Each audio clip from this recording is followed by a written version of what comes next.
કેમ છો મિત્રો? હું છું સાકિર. ફાઇનલી આપણા ફાર્મ ઉપર બચ્ચા આવી ગયા છે. ચાલો બતાવું તમને.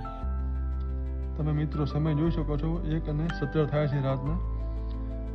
એવા ટાઈમે બચ્ચાની ગાડી આવી. જો તમને એવું લાગતું હોય કે પોલ્ટ્રી ફાર્મનો ધંધો બહુ સહેલો છે, તે વાત ખોટી છે.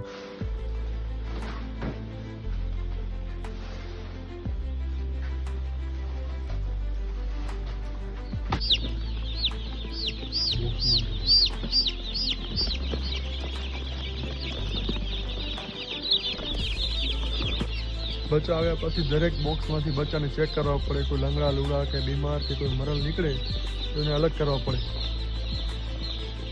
જોઈ શકો તમે, અલગ અહીંયા બચ્ચા રાખેલા છે જે ખરાબ નીકળેલા છે, તમે જોઈ શકો છો. ફાઇનલી બધા બચ્ચાને ચેક કરીને પાછા બોક્સમાં પેક કરી દીધા છે. આવતીકાલે સવારમાં 8 વાગે એને બારા કાઢશું. મળીએ કાલે સવારે મોર્નિંગમાં.